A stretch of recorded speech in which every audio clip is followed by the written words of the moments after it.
তাহলে ফাইনালি আমরা সবাই যাচ্ছি কি? আমি এসে গেছি উফ, আমার যে আনন্দ হচ্ছে না, কতদিন পর আমরা সবাই মিলে ঘুরতে যাবো। এই যে বেশি লাফিও না, আগে হোমওয়ার্ক গুলো কমপ্লিট করবে, তারপরে ঘুরতে যাবে। ফিরে এসেই তো আবার স্কুল খুলবে, তখন তো সময় পাবি না। কি করবি তখন? কাকিয়া, ও বেচারি ঘুরতে যাবে বলে একটা আনন্দ করছে, তুমি এখন আর হোমওয়ার্ক নিয়ে পড়ে আছো? দেখো মা, তুমি একদম টেনশন করো না, ঘুরতে যাওয়ার আনন্দে আমি আজকের মধ্যেই সব কমপ্লিট করে ফেলবো। ব্যাস, এই তো ননি আমার একদম লক্ষ্মী মেয়ে, দেখেছো সব করে ফেলবে বলেছে, সব পড়াশোনা করে নেবে। কাকিয়া তুমি ওকে শুধু শুধু বকা দাও। আচ্ছা বাবা, ঠিক আছে, বলছিলাম ফাইনাল ডেস্টিনেশনটা কিন্তু আজকের মধ্যে ডিসাইড করতে হবে, ফুল এন্ড ফাইনাল এক্ষুনি করতে হবে। একদমই তাই, কারণ এত জনের টিকিট অ্যারেঞ্জ করা কিন্তু খুব ইজি ব্যাপার হবে না। এক্স্যাক্টলি, আমরা ট্রেনেই যাই বা প্লেনেই যাই, যেতে তো হবে, তাই প্ল্যানটাও আজকে করে ফেলতে হবে, ঠিক আছে? আজ রাতের মধ্যে আমরা ফাইনাল করে ফেলবো একদম। ডেস্টিনেশনটা তো আমি বৌদি আর আরিয়াকে ঠিক করতে বলেছিলাম। তো বৌদি, তুমি বলো কোথায় যাবে? আমি এরে মানে আমি তো খুব একটা জায়গা ঠায়গা চিনি না, তোমরা সবাই মিলে ঠিক করো না। তাছাড়া আমরা সবাই মিলে যেখানে যাবো সেখানেই মজা হবে। এটা কোনো কথা হল? মা, মানে তুমি নিজের ইচ্ছেটাও তো বলতে পারো। দূর, আমি তো কিছু চিনি না। আর ছোটবেলা থেকে আমার কাছে ঘুরতে যাওয়া মানেই কলকাতা ছিল, তাও শুধু ভিক্টোরিয়া আর চিড়িয়াখানা, তাও সেই কোন ছোটবেলায় এসেছিলাম বাবার সাথে। হে উমা, তোমরা আজ অব্দি তিন বোনে কোথাও ঘুরতে যাওনি? না না, ঘুরতে যেতাম, আসলে মা আমাদের তিন বোনকে বেশি দূরে ছাড়তো না। ওই হয় ব্যান্ডেল চার্চ নাহলে বেলুর মঠ, ওইটুকুই।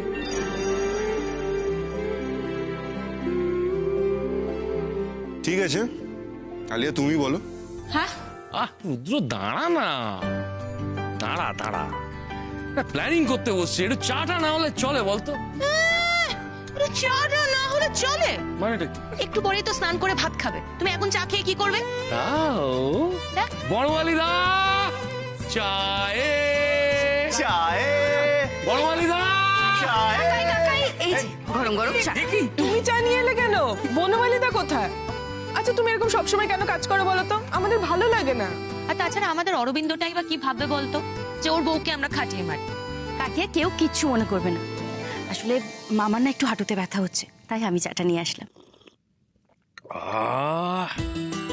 চাটা এবারে খাসা হয়েছে। হ্যাঁ, সত্যি অসাধারণ চা হয়েছে। না মালিয়া, এবার তুমি বলো তোমার প্ল্যানিংটা কি, মানে তুমি কোথায় যেতে চাইছো? হ্যাঁ, আমি ভাবছিলাম কি, যদি আমরা সুইজারল্যান্ড যাই তাহলে কেমন হয়?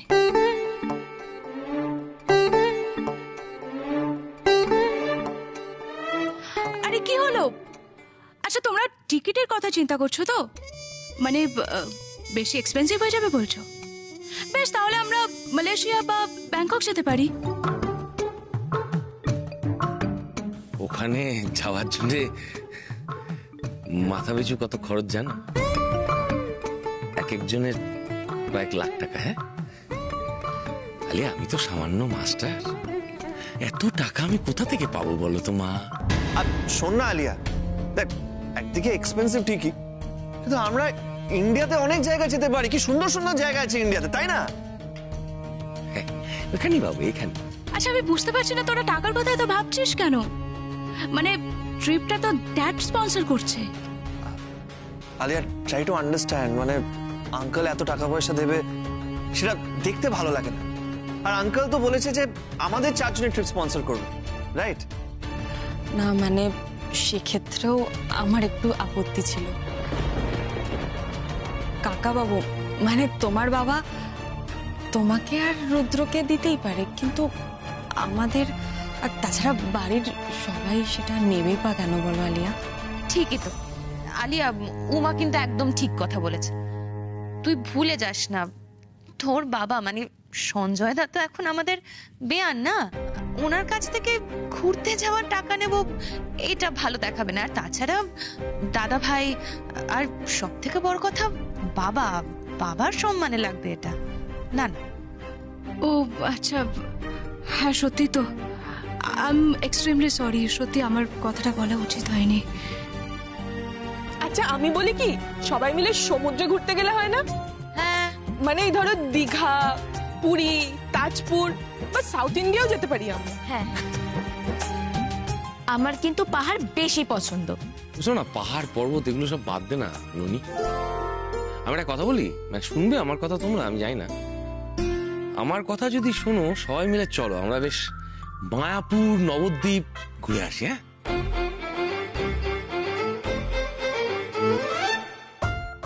সকালে গাড়ি নিয়ে যাব, রাত্রিরে ব্যাগ, খরচা তো অনেক কম হবে, তাই না? হ্যাঁ, একদম কিপটেমো করবে না। হ্যাঁ, টাকাগুলো কোথায় রাখো? হ্যাঁ, কি যে করো না আমি বুঝতে পারি না। এই তোর বাবাকে বলতো একটু।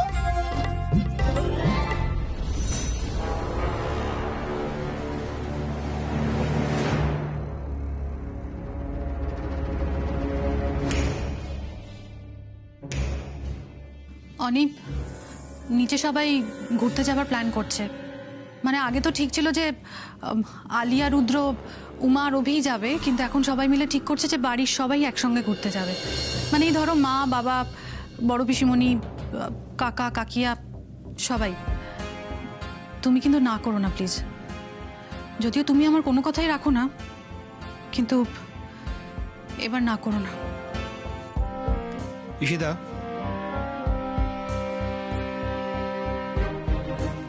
বাড়িতে এত সমস্যা, একটা ক্রাইসিস চলছে দেখতে পাচ্ছ, তার মধ্যে তোমরা এসব প্ল্যান করছো। ফ্যান্টাস্টিক। আমি যাব না, বলে দাও। কেন কেন যাবে না? কেন তুমি সবাই যাবে, তুমি বাড়িতে একা একা কি করবে? তোমার যদি কিছু দরকার পড়ে তখন? না না, হবে না এরকম, তোমাকে যেতেই হবে। ঈশিতা, আমি তো বললাম যাব না। Try to understand. তুমি নিশ্চয়ই আমার হয়ে কথা দিয়ে চলে এসছো। তুমি যা বলবে সবসময় আমাকে সেটা মেনে চলতে হবে নাকি? হ্যাঁ, কি ভেবেছোটা কি? তুমি আমার সাথে এরকম খারাপভাবে কথা বলছো কেন? কি এমন বলেছি আমি যে তুমি এরকম খারাপ বিহেভিয়ার করে কথা বলছো আমার সঙ্গে? তোমার সমস্যাটা কি বলো? সমস্যাটা তুমি। আমার জীবনের সব থেকে বড় সমস্যা তুমি। হ্যাঁ, তুমি। তোমার না আছে কোনো বুদ্ধি, না আছে কোনো সেন্স। কোথায় কখন কি বলতে হয় তুমি জানোই না, কোনো আইডিয়াই নেই তোমার। আচ্ছা রুদ্র, তুই বলতো তুই কোথায় যেতে চাস?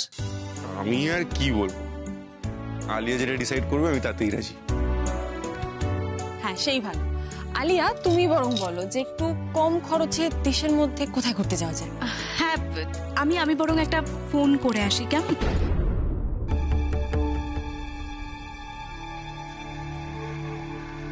কোথায় গেলে উমাকে নিয়ে প্ল্যানটা ইজিলি এক্সিকিউট করা যাবে সেটা আগে ড্যাডির সঙ্গে আলোচনা করতে হবে। আপনি যে নম্বরে কল করেছেন সেটি এখন সুইচড অফ আছে। এ কি, ড্যাডির ফোন তো সুইচ অফ বলছে। ড্যাড যে কোথায় কে জানে।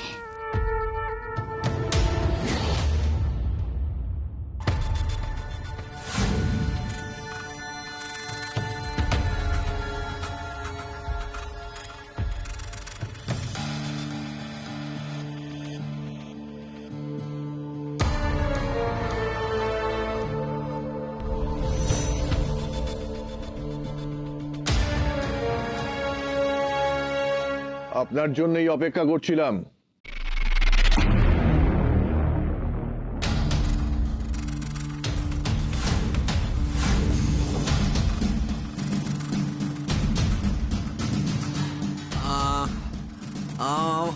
আমাকে কি করতে হবে বলবো,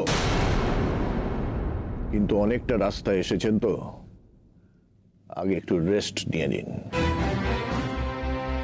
আর বাইরে আমার সমস্ত লোকজনরা রয়েছে, সময় মতো ওরাই আপনাকে খাবার দাবার দিয়ে দেবে। আর আমি ওদেরকে সবকিছু বলে দিয়ে যাচ্ছি, সময় মতো ওরাই আপনাকে বুঝিয়ে দেবে। সুনন্দ দাস সেজে আপনাকে ঠিক কি কি করতে হবে।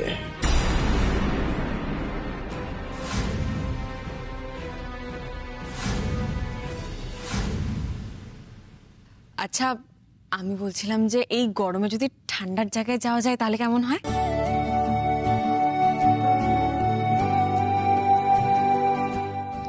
বাবা বলতো, উমা তুই যখন একদিন অনেক বড় ক্রিকেটার হয়ে যাবি তখন আমরা গরমে ঠান্ডার জায়গায় ঘুরতে যাব, তাহলে আর কলকাতার গরমটা সহ্য করতে হবে না। তোর মনে আছে উমা? আর এই কথাটা শুনে মা কিভাবে রেগে যেত তোর ওপর আর বাবার উপরেও। ওরে বাবা, উমা ক্রিকেটার হবে শুনলেই মা একেবারে রেগে যেত প্রচন্ড। এই না, কিন্তু উমা কিন্তু এটা একদম ঠিক কথা বলেছে। আমরা সত্যিই তো এই গরমের মধ্যে ঠান্ডার জায়গায় গেলেই তো আমাদের সব থেকে মজা হবে। তোমরা সব ঠান্ডা জায়গায় যাবে তাই না? ঠান্ডা জায়গা, বেশ তাহলে দার্জিলিং চলো। হায় রে বাঙালি, এবার তো দীপুদা থেকে বেরো। দীপুদা? দীপুদাটা আবার কি? বাবা তুমি এইটুখানিও জানো না? দীপুদা মানে দীঘা, পুরী আর দার্জিলিং। একদম ঠিক, মানে তিনটে জায়গা ছাড়া বাঙালি যেন আর কোথাও ঘুরতেই যেতে পারে। আচ্ছা, উমা যখন হিল স্টেশনে যেতে চাইছে তাহলে আমরা বরং সিমলা যাই, কেমন? টিকিটের কথা তোমরা চিন্তা করো না, আমি ড্যাডকে বলে ম্যানেজ করে নেব। আর আমরা ওখানে রিসর্টও পেয়ে যাব। আশা করি ড্যাডের কাছ থেকে এটুকু হেল্প নিলে তোমাদের কোনো আপত্তি নেই। তোমার মতো মানুষের সঙ্গে না এর থেকে ভালো ব্যবহার আর করা যায় না। প্লিজ আশা করো না। কেন? কোথায় কি ভুলটা বলেছি আমি? কোথায় কি ভুল বলেছ? তুমি সবসময় আমাকে অ্যাডভাইস দাও না, জ্ঞান দাও না। অনুরাগ, ম্যাচ ফিক্সিং করো না, এসব ইলিগাল, অন্যায়, ধরা পড়ে যেতে পারো। আরো জোরে জোরে বলো, আরো জোরে জোরে বলো। সেদিনকে অভি শুনতে পেয়ে গেছে। হ্যাঁ, তুমি যখন জানো বাড়ি ভর্তি লোক আছে তখন সবার সামনে গলা উঁচিয়ে বলার দরকারটা কি? এখন বাড়ির সবাই জানবে যে আমি ম্যাচ ফিক্সিং এর সঙ্গে সত্যি জড়িত। আর এইসব কথা পাঁচ কান হলে তোমার কোনো আইডিয়া আছে আমার কতটা ক্ষতি হবে? বুঝি, আমি সবটাই বুঝি। আর এটাও খুব ভালো করে বুঝতে পারছি তুমি আমার উপর এখন যে রাগটা দেখাচ্ছ না, এটা আসলে তোমার রাগ নয়, তোমার ভয়। ঈশিতা, সেদিন সমর সেন সবার সামনে সব কথাটা প্রমাণ করে দিতে পারলো না বলে আমরা তাকে অবিশ্বাস করলাম। কিন্তু আমি চাইলে ড্রয়িং রুমের সবার সামনে বলতে পারতাম ওই লোকটার বলা প্রত্যেকটা কথা কিন্তু মিথ্যে নয়। তুমি টাকার লোভে ঠিক কি কি করতে পারো সেটা কিন্তু আমার অজানা নয়। ঈশিতা, তুমি কিন্তু বড্ড বাড়াবাড়ি করছো। আমি তোমাকে আগেও বলেছি, আবার বলছি, প্লিজ সীমা ছাড়িয়ে যেও না। It's a last warning to you. সীমা আমি ছাড়িয়ে যাচ্ছি না, সীমা ছাড়িয়ে যাচ্ছ তুমি। তুমি একবার নিজের বিবেককে প্রশ্ন করে দেখো তো, একবার জিজ্ঞেস করো টাকার লোভে তুমি কি কি অপরাধ করেছ বা করতে পারো। তাহলে ডেস্টিনেশন লকড, আমরা যাচ্ছি সিমলা। ঠিক আছে, ফাইনাল দেন। আমি তাহলে এক্ষুনি দেখছি যে টিকিটগুলো পাওয়া যাচ্ছে কি। আচ্ছা আচ্ছা, আমার একটা প্রস্তাব আছে। বল। বলছিলাম এই ট্রিপের গাইড কাম প্ল্যানার আলিয়া কি হতে পারে? আর আর আর ম্যানেজার কি আমাদের রুদ্র হতে পারে? আমি তোর প্রস্তাব সর্বান্তকরণে সমর্থন করছি।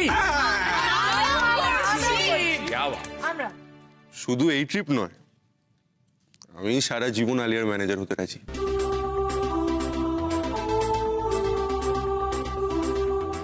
That's the spirit. উফ রুদ্র, তুমিও না সত্যি পারো সবার সামনে।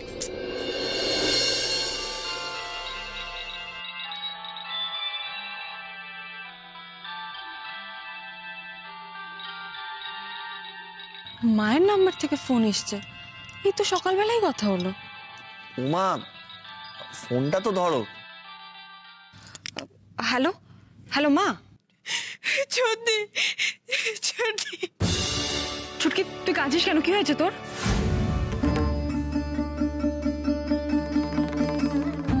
ছুটকি ছুটকি ফোন করে কাঁদছে কি হয়েছে ছুটকির? ছোটি ছোটি মা।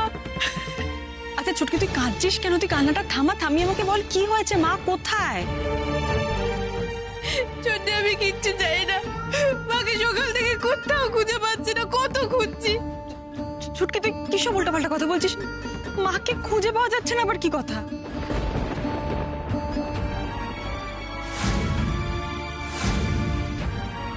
কি বললে? মাকে খুঁজে পাওয়া যাচ্ছে না মানেটা কি? সত্যি রে, আমি কত খুঁজলাম সকাল থেকে, কোথাও নেই। আচ্ছা ছুটকি শোন না, তুই আমার কথাটা শুনতে এরকম কান্নাকাটি করিস না। মা হয়তো পাড়ার কোনো দোকানে গেছে, তুই দেখ। তুই এই ছুটকি শোন না, বলছি পাড়া প্রতিবেশী সবাইকে জিজ্ঞাসা কর, পড়েছিস কেউ না কেউ নিশ্চয়ই দেখে থাকে। হ্যাঁ ছুটকি শোন না, তুই একটু বেরিয়ে দেখ না, কাউকে জিজ্ঞাসা কর, মা হয়তো কাছাকাছি কোথাও গেছে। না রে সত্যি, কেউ কিচ্ছু দেখেনি। আমি পাড়ার সবাইকে জিজ্ঞেস করেছি, কেউ কেউ মায়ের কোনো খবর জানে না। জানিস তো সত্যি, মা কালকে মন্দির থেকে আসার পর থেকে কিরকম জানি উল্টো পাল্টা কথা বলছিল। উল্টো পাল্টা মানে কি বলছিল মা? বলছিল মন যখন বলছে বাবা নাকি ঠিক বেঁচে আছে, অথচ মা বিধবা সাজে ঘুরে বেড়াচ্ছে, তাই জন্য বাবা নাকি অকল্যাণ হচ্ছে। তারপর কি হলো বল আমাকে, কি হলো তারপর? তারপর আমাকে রাতে খেতে দিয়ে নিজে কিচ্ছু খেলো না। বলছিল মানুষটা কি খাচ্ছে না খাচ্ছে তার নেই ঠিক, তার বউ এটাকে কাটে পিটে গিলবে, কিছুতেই হয় না। কি বলছিল বলতো? তারপর আমাকে ঘর থেকে বার করে দরজা বন্ধ করে দিল। সকালবেলা দেখি মায়ের ঘরের দরজা একদম হাট করে খোলা, মা সারা বাড়িতে কোথাও ছিল না। তুই তো জানিস ছোটি, মা সকালবেলা ঠাকুরকে জল না দিয়ে কোথাও যায় না, আজকে সেটুকু পর্যন্ত দেয়নি। উমা ছুটকি কি বলছে? উমা তোর মুখটা এরকম লাগছে কেন? ফোনটা আমাকে দে। ছুটকি কি হয়েছে আমাকে বলতো? উমা মায়ের কি হয়েছে? উমা আমাকে বলো কি হয়েছে মায়ের? মাকে সকাল থেকে খুঁজে পাওয়া যাচ্ছে না অভিমন্যু বাবু। আর ছুটকি আমাকে যা বললো সেটা শুনে তো আমার রীতিমতো ভয় লাগছে। জানেন তো, মা বাবাকে নিয়ে একটা স্বপ্ন দেখেছিল, আর তারপর থেকেই মায়ের মনে একটা ধারণা জন্মে গেছে যে বাবা বেঁচে আছে।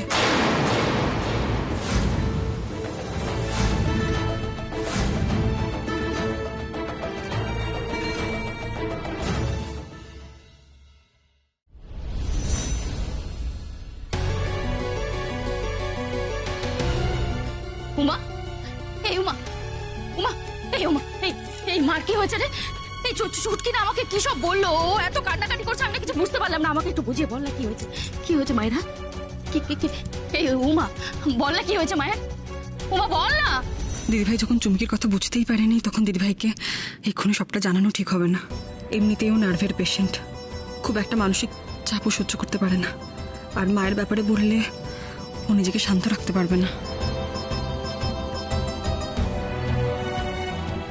উমা নিচে কি হলো আমাদের কিছুই বুঝতে পারলাম না। মানে মায়ের মনে হচ্ছে যে বাবা বেঁচে আছে, এটার মানেটা কি? কি বলছিস তুই? ওদের বাবা? হ্যাঁ যাই বাবু, আমি নিজেও কিছু বুঝতে পারছি না, কিন্তু ছুটকি আমাকে এটাই বললো। কিন্তু এই মুহূর্তে আমার পক্ষে এখন সবটা খুলে বলা সম্ভব নয়। আচ্ছা অভিমন্যু বাবু, আমাকে এক্ষুনি একবার ওই বাড়ি যেতে হবে, আপনি যাবেন তো আমার সাথে? অবভিয়াসলি যাবো, এটা বলার কথা, কিন্তু উমা আমার কথাটা একবার শোনো, পুরো ব্যাপারটা একটু ক্লিয়ারলি আমাকে বলবে প্লিজ। এখন আমি কিছু প্রশ্নের উত্তর দিতে পারবো না, আপনি কেন বুঝতে পারছেন না? আচ্ছা ঠিক। এই উত্তর দিতে পারবে না মানেটা কি? হ্যাঁ শোন, তোর মা, তোর ঠাম্মি, তোর বোন, কিন্তু আমারও কিছু হয়। হ্যাঁ ও বাড়িতে কারোর কিছু হলে তুই সেটা আমার কাছে লুকিয়ে যেতে পারিস না। উমা দিদিভাই আমি কিছু লুকোচ্ছি না, আমি শুধু তোকে এটা বলতে চাইছি, আগে আমি যাই ওই বাড়িতে, আমি আগে জানি কি হয়েছে, তারপর আমি তোকে সবটা জানাবো। কেন ছুটকি তোকে সব বলেছে? বলেছে না? ছেলে মানুষ দিদিভাই, ও কি বুঝেছে কি বলেছে, ওর কোনো কথা ঠিক আছে।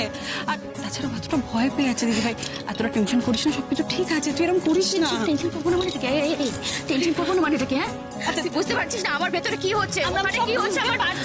আমাকে বল না কি হচ্ছে, কেন ও আমাকে বলছে না কেন? ও বলবে, ও তো নিজেই কিছু জানে না, ও বাড়িতে যাচ্ছে সবটা জানবে, তারপরে তোমাকে বলবে, তাই না? একদমই তাই, আমি সেটাই বলতে চাইছি, আগে আমি জানি কি হয়েছে ওই বাড়িতে, তারপর তো আমি তোকে সবটা জানাবো। না শোন তুই ও বাড়িতে যাচ্ছিস না, আমিও তোর সঙ্গে যাবো। আরে দিদিভাই এরকম করিস না দিদিভাই, তুই একটু শান্ত হ, তুই কেন এরকম করছিস? তুই যাবি আগে আমি যাই, আমি আগে জানি কি হয়েছে, তারপর আমি তোকে ফোন করে সব জানাবো, তখন তুই যাস কেমন? তুমি একদম শান্ত হও। আচ্ছা শোন অভি, আমি গাড়ি বের করতে বলছি। আর উমা আমি কি যাবো তোমাদের সঙ্গে? তুমি যাবে? হ্যাঁ সেই বরং ভালো, তুমি চলো, এখানে থাকো, এত টেনশন করে ওখানে গিয়ে কি করবে? তুই এখানে থাক দিবে, জামাইবাবু তো যাচ্ছে, কিছু অসুবিধা হলে জামাইবাবু তোকে নিজে এসে নিয়ে যাবে, ঠিক আছে? আমি তোকে কথা দিচ্ছি। আচ্ছা, চলুন, আমাদের দেরি হয়ে যাচ্ছে, তাড়াতাড়ি বেরোতে হবে, চলুন। দাঁড়া, তুই না আমাকে এভাবে অন্ধকারে রেখে যেতে পারিস না। উমা, আমাকে বল ওখানে কি হয়েছে, মায়ের কি হয়েছে, আমাকে পরিষ্কার করে বল। কেন আমার কথা শুনছিস না? আমি তোকে এতক্ষণ ধরে বোঝানোর চেষ্টা করছি, তুই বুঝতেই চাইছিস না আমার কথা। ওখানে যা হয়েছে সেটা তোকে বলে তুই সহ্য করতে পারবি না দিদি ভাই। আচ্ছা উমা প্লিজ শান্ত হও, উত্তেজিত হয়েও না। সেই জন্যই তো আমরা সবাই বলছি যে ক্লিয়ারলি আমাদের পুরো বিষয়টা বলো প্লিজ। মানে তুমি কেন এত চাপ নিচ্ছ বলো আমাদের প্লিজ। এই কথাটাই কবি, আমি ওকে এই কথাটাই এতক্ষণ ধরে বোঝানোর চেষ্টা করছি। আমি ওর দিদি, প্রচন্ড পাকা, আমাকে বলে যেতে পারতো না যে কি হয়েছে, তাহলে তো মিটে যেত সমস্ত কিছু। দেখ, আমাকে না বলে না তুই কোথাও যেতে পারবি না। আচ্ছা, আমি তো বলছি না। দিদি তুমি শান্ত হও প্লিজ বলেই দাও না। এবার আপনি ওর মতো অবুঝ হয়ে যান, ওর মতো আপনি আমাকে প্রশ্ন করতে থাকুন। আচ্ছা, আপনি তো আমার সাথে ওখানে যাচ্ছেন না? যাচ্ছেন তো, তাহলে ওখানে কি হচ্ছে সেটা তো নিজেই দেখতে পাবেন। তাহলে চলুন, আপনি জানিয়ে দেবেন। আচ্ছা যাচ্ছ। এটা তুই ঠিক করছিস না উমা। দেখ, আমাকে এভাবে উৎকণ্ঠার মধ্যে রেখে তুই চলে যেতে পারিস না। মায়ের কি হয়েছে আমার জানা দরকার উমা, প্লিজ তোকে সাহায্য করছি, বল না মায়ের কি হয়েছে, বল না উমা। দিদিভাই প্লিজ অবুঝ হোস না, আমার কথাটা একটু বোঝার চেষ্টা কর। দেখ, চুটকি আমাকে যা বললো সেটা কতটা ঠিক কতটা ভুল আগে আমাকে জানতে দে, তারপর আমি তোকে সবটা বলবো, তার আগে নয়। উমা প্লিজ ব্যাপারটা একটু বোঝার চেষ্টা করো। তুমি যদি গোটা ব্যাপারটা আমাদের সাথে শেয়ার করো, তাহলে আগে থেকে আমরা অ্যাডিকুয়েট স্টেপ নিতে পারবো। হয়তো ওখানে গিয়ে আমাদের ম্যান পাওয়ার দরকার হবে, আমি ইয়াং বেঙ্গলের সবাইকে ইনফর্ম করতে পারবো। তুমি যদি কিছু না জানাও, তাহলে আমরা ঠিকঠাক স্টেপ নেব কি করে, অ্যারেঞ্জমেন্টস কি করে করব?